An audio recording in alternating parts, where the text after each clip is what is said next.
Your Royal Highness, Excellencies, distinguished guests, ladies and gentlemen, the pandemic has taught us that national solutions to global problems do not work. We come to Glasgow with global ambition to save our people and to save our planet, but we now find three gaps. On mitigation, climate pledges or NDCs, without more, we will leave the world on a pathway to 2.7 degrees, and with more, we are still likely to get to 2 degrees. These commitments, made by some, are based on technologies yet to be developed, and this is at best reckless and at worst dangerous. On finance, we are $20 billion short of the $100 billion, and this commitment, even then, might only be met in 2023. On adaptation finance remains only at 25%, not the 50-50 split that was promised nor needed given the warming that is already taking place on this earth. Climate finance to frontline small island developing states declined by 25% in 2019. Failure to provide the critical finance and that of loss and damage is measured, my friends, in lives and livelihoods in our communities. This is immoral and it is unjust. If Glasgow is to deliver on the promises of Paris, it must close these three gaps.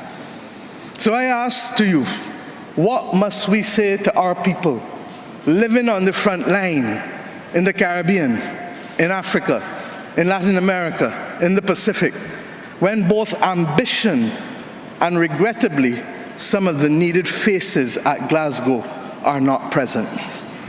What excuse should we give for the failure?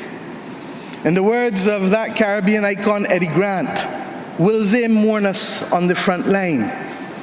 When will we, as world leaders across the world, address the pressing issues that are truly causing our people angst and worry, whether it is climate or whether it is vaccines? Simply put, when will leaders lead? Our people are watching, and our people are taking note. And are we really going to leave Scotland without the resolve and the ambition that is sorely needed to save lives and to save our planet? How many more voices and how many more pictures of people must we see on these screens without being able to move? Or are we so blinded and hardened that we can no longer appreciate the cries of humanity? I have been saying to Barbadians for many years that many hands make light work.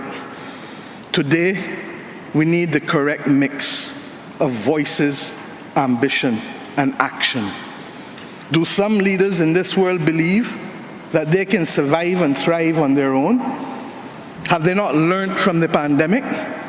Can there be peace and prosperity if 1/3 of the world literally prospers and the other 2/3 of the world live under siege and face calamitous threats to our well-being? What the world needs now, my friends, is that which is within the ambit of less than 200 persons who are willing and prepared to lead. Leaders must not fail those who elect them to lead. And I say to you, there is a sword that can cut down this Gordian knot, and it has been wielded before. The central banks of the wealthiest countries engaged in $25 trillion of quantitative easing in the last 13 years. 25 trillion. Of that, 9 trillion was in the last 18 months to fight the pandemic. Had we used that 25 trillion to purchase bonds, to finance the energy transition, or the transition of how we eat, or how we move ourselves in transport, we would now today be reaching that 1.5 degrees limit that is so vital to us. I say to you today in Glasgow that an annual increase in the SDRs of $500 billion a year for 20 years, put in a trust to finance the transition is the real gap, Secretary General, that we need to close, not the 50 billion being proposed for adaptation. And if 500 billion sounds big to you, guess what? It is just 2% of the 25 trillion. This is the sword we need to wield. Our excitement 1 hour into this event is far less than it was 6 months ago leading up to this event. Can we, with those voices and these speeches from Sir David and others, find it within ourselves to get the resolve to bring Glasgow back on track? Or do we leave today believing that it was a failure before it starts? Our world, my friends, stands at a fork in the road, one no less significant than when the United Nations was formed in 1945. But then, the majority of our countries here did not exist. We exist now. The difference is we want to exist 100 years from now. And if our existence is to mean anything, then we must act in the interests of all of our people who are dependent on us. And if we don't, we will allow the path of greed and selfishness to sow the seeds of our common destruction. The leaders of today, not 2030, not 2050, must make this choice. It is in our hands, and our people and our planet need it more than ever. We can work with who is ready to go, because the train is ready to leave.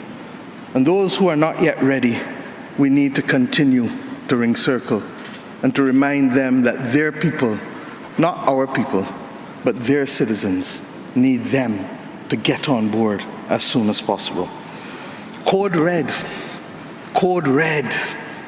to the G7 countries. Code red to the G20. Earth to COP, that's what it said. Earth to COP.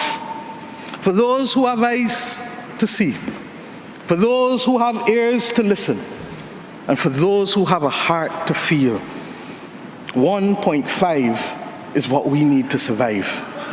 2 degrees, yes, SG, is a death sentence for the people of Antigua and Barbuda, for the people of the Maldives, for the people of Dominica and Fiji, for the people of Kenya and Mozambique, and yes, for the people of Samoa and Barbados.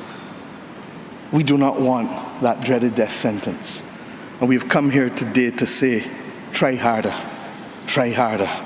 because our people, the climate army, the world, the planet, needs our actions now, not next year, not in the next decade.